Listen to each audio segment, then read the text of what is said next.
Okay, so amazing games to look forward to in the English Premier League this weekend. Of course, Arsenal will be taking on Chelsea at Stamford Bridge, top of the table clash. Arsenal currently sits 6 points above Chelsea in the Premier League table.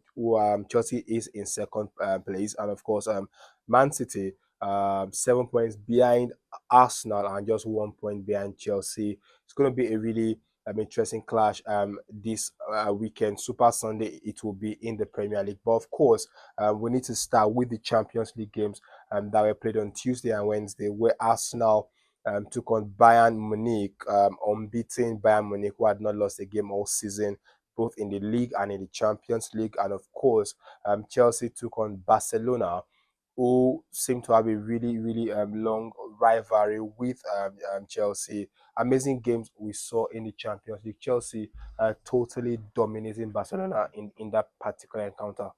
Yeah, you know, I've always said this. Maresca has his way around big teams. Yeah. There's a way he sets up his team to be very, very aggressive and offensive Mm, against the bigger boys. You saw yeah. his, I was surprised the way Chelsea defeated Paris Saint-Germain at the Club World Cup final, Yeah. and so I wasn't too surprised when Chelsea defeated Barcelona. Barcelona, It yes. was just the scoreline that was a bit, because I expected Barcelona to put up much of a fight. Mm, I expected them to even at least score because of Chelsea's defensive problems. yeah. But then the red card to their captain, Araujo, Mm, didn't help them. okay. Yeah, it didn't help them, and uh,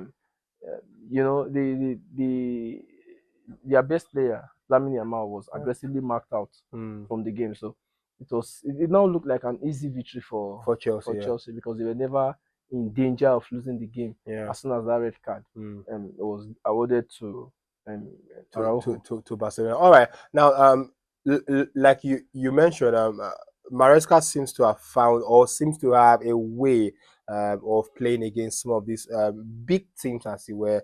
PSG have been victims. Barcelona now have also been victims of Maresca's ability. To demystify very big teams. But looking at Barcelona, defensively, Hansi Flick from last season till now seems to have not found a solution to that defense. It was not really the eye line that affected them on Tuesday, but somehow defensively there's no organization in that Barcelona side. Yeah, the thing is, he has always relied on outscoring the opponent, Yeah, even while he was still at Bayern Munich. Bayern Munich, of Yeah, we course. Yeah. saw he wanted to score as much as possible. Mm, He kept pummeling his opponents even while they were down.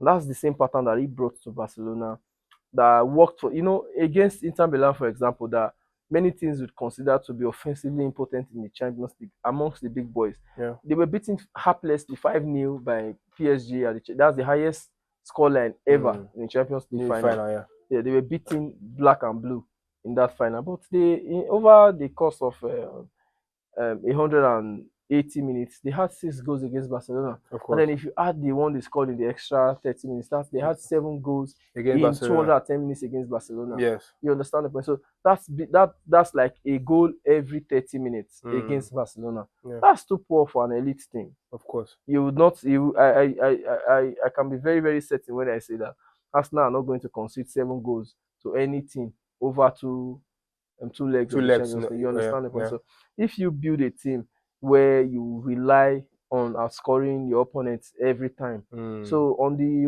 1 or 2 off days where your attack they are not really gelling or Yeah. play coordinatedly, Mm. then you are going to suffer for it, and that's what happened. All right. This reminds me of the time of the era of Arsene Wenger at Arsenal, where Arsenal used to. There was this FA Cup game we played against QPR. It ended 5 goals to 4, 9 goals within 120 minutes in one game. 9 goals. Arsenal won that game 5-4 on the night, and it was really it's entertaining for the neutrals, but if you're a fan of any of the teams, it's actually crazy to concede that much number of goals. Just like Tottenham also conceded 5 goals against PSG on Wednesday. Now, Barcelona defensively, they have not figured themselves out. But Chelsea, let's look at the attacking formation Maresca used in that game. He played 3 wingers. no out and out striker, and somehow pace and skill they were able to break that Barcelona defense. Yeah, you know when Chelsea said they had a plan, Mm. yeah, and they believed that Estevao was going to become one of the best striker and In one the of the world best in 3 years, footballers, yeah. yes, in 2 3 years. I think on current form, Mm. he would be one of the best players in the world by the end of the season if Chelsea are able to, let's say Win a make major yes trophy, yeah. win a major trophy or make top three in the Premier League, Mm. get to the semi-final of the Champions League. He would definitely become because that's how we saw that's how when Lamine Yamal started. Mm. We were just seeing Yamal as a one season wonder until he stamped his foot as a starter for Barcelona, Yeah. took over the right flank, and then today he's a world class player. Mm. You understand the point? So we shouldn't be saying that if a player is good, we don't have to wait for 10 years before we would say he's good. Yeah. A player might be good for even a season or two or even three. It Mm. does not make him a legend of the game.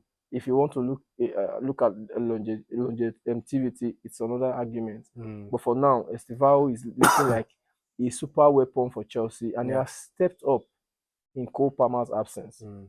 But for me, I think the only argument I have against that is is some football fans who do not look at how they rate a player with context. For example, someone sees Esteval's performance in the last 12 games in the Premier League, and of course 5 games in the Champions League. That's about 17 games or thereabout. And then for Brazil too. For Brazil, you suddenly say that Estevao is better than a Bukayo Saka, for example. You can say Estevao is currently better than Saka, but it's the way people say it. So someone says Estevao is better than Lamine You Yamal. know, No, Estevao has performed better than Lamine Yamal this season yes, yes. because you look at the course of their careers. It will be unfair to judge Estevao by 12 20 games. games, and then yes. Exactly. The way I see it, I think players should be graded twice every year, Mm-hmm.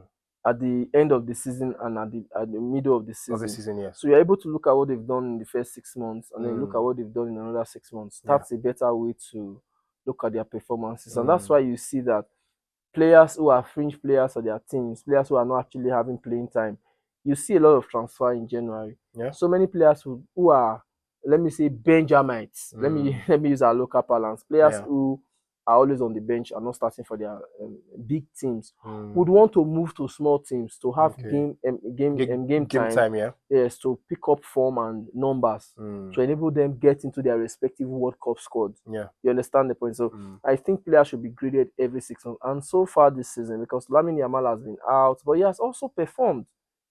It's just because when you set a standard that is so high, Mm. then when you now fall from that standard, people think you are no longer good. But Lamine Yamal is still very, very good. Yeah. Many teams would welcome him. Of course. For example, Salah has been very, very poor this season, but he's still Mm. starting in Liverpool because they Of course. know what It's quality. yes, they know the Yeah. quality, they know Yeah. what That it brings. he can unleash. Mm. But away from that, Arsenal versus Bayern Munich was I'm not sure. Did you watch the game? Of course I did. Of Okay, course I did. so a lot of people did not watch the game actually, Yeah. but if you did not watch the game, that means you missed a lot. It was a game of tactical um, Brilliance. brilliance. Yeah.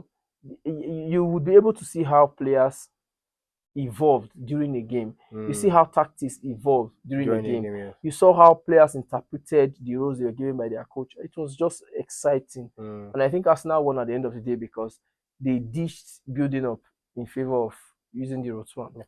Um, I said to someone where I saw where I watched that game, I did say to some people that I would love to see Vincent Company come back to the Premier League and manage a top 6 team before I can actually call him one of the best coaches in the world. Now, if he wins the Champions League with this Bayern Munich team, then the argument is business, right? He would have become one of the best in the world. But I say this because his short stint in the Premier League with Burnley wasn't a very good one. They got relegated, he had to leave, and all of that. Winning the German league looks like I don't know if it's a true test of a coach's quality because I think that the German league is not as competitive as the Premier League or the La Liga, right? On the night, if we judge him by that game, we can comfortably say that Mikel Arteta completely outcoached him in that game. Yeah, but don't forget that Bayern Munich, they're also a very, very good team. And I think they already beat Chelsea this season from the Premier And League. and And PSG also, yeah. it was a very, very convincing win over Chelsea, which is Yeah. a top 6 Premier League side. Mm. Bar Arsenal and Manchester United, I don't think there are any other Premier League teams that can go head to head with Bayern Munich. No, I know what I'm saying, because the reason I'm saying this is because Manchester United, they have a way of playing the bigger boys. That's true. Yeah, they have Yeah. a way of playing the bigger boys. So Mm. I tend to want to watch Manchester United play against the big boys. Mm. You saw how woefully they play on Monday, Yeah. even losing to a 10-man Everton. Mm. I'm very sure that if even a Real Madrid team has a red card against this Manchester United squad, they are going to be beaten. Okay. So that's just the difference in mentality of how they play. But away from that, Vincent Company has to do this before you become a world class coach, in my Mm. opinion, or even a world class player. You have to have performed under various conditions. Now, Yeah. for a coach, you can be a world class manager from coaching in one league. You can be a world class manager even from coaching for just 2-3 years. Yeah. But then you have to look at the quality of the opponents you faced, Mm. how you are able to evolve, you know, how you are able to evolve your tactics to Yeah. match other coaches' evolving tactics. Yeah. Then you are playing different players. You are also losing players from your team. Let's say Mm. half of the Bayern Munich starting 11 now, they Mm. leave Bayern Munich this season, and that's what is wrong with Liverpool team today. Now, Yeah. some of their players, I think 5 of them, top players, starters from last season, Left the team. they Yeah. left the team Mm. or are no longer as good as they used to be, and it has affected and a slot. So if you are able to, let's say, Vincent Company coaches Bayern Munich for another 3 years, Yeah. he has lost some of his key players. Let's say he Mm. loses Harry Kane, loses Olise, loses Kimmich, And is able loses to Manuel Neuer, rebuild the squad and is able to again to be rebuild the champions. Yeah. squad, yes, to be champions, to Mm. be competitive in Europe, because it looks like what they do is that they just go to Bayern Munich, buy their Bayer Leverkusen, buy their best player, go to Dortmund. Dortmund, buy their best player, go to Borussia Mönchengladbach, buy their best. If they are able to compete, let's say they are able to make 3 semi-finals or finals in a row Yeah. in the UCL, then you know they are a good team and Oh, company is good. definitely. So now let's look at the game itself. Um, Arsenal played a very high pressing game. Did not allow Bayern Munich so much time on the ball. I think that's one reason why Arsenal got that victory, because the pressing was really intensive. In fact, I began to fear because there's another game on Sunday, and the amount of pressing Arsenal did high up the pitch. I was worried for players like Declan Rice, who press all game. Somehow the engine in that guy is incredible. He kept running. He runs for 90 minutes and I would want to he's still see. ready to go. I'd want to see the fight between Himself and Caicedo. yes, Yeah. and Caicedo on Sunday. I want to Mm. see who would come out tops. So that high pressing intensity game basically, I think, caught Bayern Munich off guard. And then in the second half, Arsenal kept pressing, and then mistakes from Manuel Neuer for the third goal. Second goal, maybe you can say Arteta had great subs in the game. Brought out Miles Kelly, brought in Calafiori, who got the assist for Noni Madueke, and of course, last goal is a lovely pass to Martinelli. Manenoya was nowhere to be That's how found. Bayern Munich play. It Yeah. was just, I think it was, I don't know if it was a lucky touch from Martinelli or he planned Mm. it, but Lovely control, yeah, yeah. it was lovely Lovely control, control, yeah. and it was to an empty net. That's how they planned their game. Mm. Arteta was lucky to have won that game, but let's see how Sunday goes. Arsenal have not lost at Stamford Bridge for a while now, Yeah. around four But 5 years yeah, now. yeah, yeah. Um, Good things come to an end.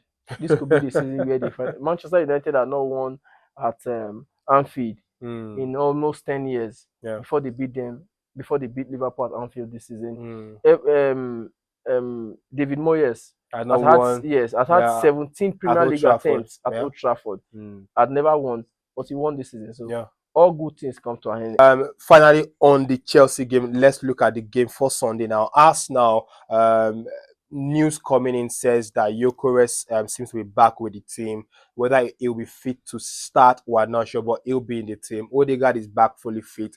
We saw him on Wednesday. Madueke, of course, is back. Was there on Wednesday. Was also there for the North London derby. Even finally scored his first Arsenal goal against Bayern Munich. And I'm sure all those fans who were protesting his signing were silenced on Wednesday night. If you say Madueke is back, Yes. Kopama is back too. Kopama, yeah, we just learned that Kopama is also back for Chelsea, and Maresca says he is fit to start. That just makes that midfield battle really exciting for Sunday. Palmer, Enzo, Caicedo versus Zubimendi, Rice, and Eberechi Eze or Martin Odegaard. I don't think Odegaard or Palmer will be starting. Okay. Because I don't think you want to rush them. So maybe it's mind games from yes, and then Maresca. It might just be Lavia that would come back from injury, because there's a way Romeo Lavia comes back from injury when Chelsea have a very important game to play. I think that guy is a cyborg. They just lock him up in a fridge. Whenever they need him for important game, they bring him out and he delivers. Okay. Romeo Lavia, by his injury issues, if that guy is fully fit, Chelsea you'll be terrified of facing that midfield. You get, and I don't think so far so good this season. Chelsea's super weapon has been Estevao. Okay. Yeah, and he has the potential to be a very, very great player. So if Estevao is silenced on Sunday, because the fear for Bayern Munich game was Michael Olise, right? He had a good first half against Miles Lewis Kelly. He kept roasting Miles, and then Calafiori came in and it was totally shut down till the game ended, right? So if Calafiori starts on that side, he will be facing Estevao. Timber would start to face Pedro Neto or Alejandro Garnacho. Or Garnacho, who I am not scared of in any way. João Pedro or Neto will start in attack for Chelsea. Looking at the Chelsea attack and the Arsenal defense, now this is it. Going to be a really strong matchup. Olise is a winger that wants to go in often. Yeah. Estevao wants to go out. Okay. So that's two different things. And then you also have to understand that Chelsea do not basically want to play you that tiki-taka brand of football. Yeah. So they will definitely see less of the ball than Bayern Munich did. Yeah. So that would mean that they would have more space when they are counter-attacking for their fast and pacey wingers to exploit. So it's a different ball game. And I don't think that Chelsea will want to play that game of, okay, if this player is out, then we won't be able to do anything. Yeah. They'll be able to spring up. If Arsenal sets up to say, let's block Estevao, let's block Neto, let's block this, then they are going to lose, because then you are going to find out that Chelsea are very, very qualitative in different areas of the pitch. So what you just have to do is to have a very strong game plan to keep these people at bay. Yeah. And then you have a chance of actually beating Chelsea, because whether you like it or not, it's going to be a very exciting game. Chelsea would not want to go 9 points behind Arsenal. Arsenal would want to go 9 points above them, so they can go 7 points. They can continue to be 7 points ahead of Man City, who are likely to win against Leeds United. In the weekend. Yeah. So it's for me, it will be very, very exciting. I think it might be a draw if Chelsea do not win. So it's going to be a really tough one. For me, I think that, and this is me predicting the game now, I think the subs will win the game. I think the quality of substitutions. Just say Arsenal would win the game then, because nobody comes close to Arsenal's bench. Exactly. That's where I think Arsenal may have the advantage over Chelsea. If both coaches are able to outcoach themselves in the first half with the starting 11, then you start looking at your bench. But that's Maresca for you. You can just get 2-3 goals against Arsenal in the first half. I don't see Arsenal conceding 2 goals in the first half in any game. Okay. Fingers crossed. Okay, so it's going to be a really exciting one on Sunday. Arsenal, if Arsenal can manage the first half and not concede, Chelsea will surely be in trouble in the second half. That's something I think Maresca has to look out for. Also, relying on your second half performance may backfire. Really, so it's going to be a really interesting one.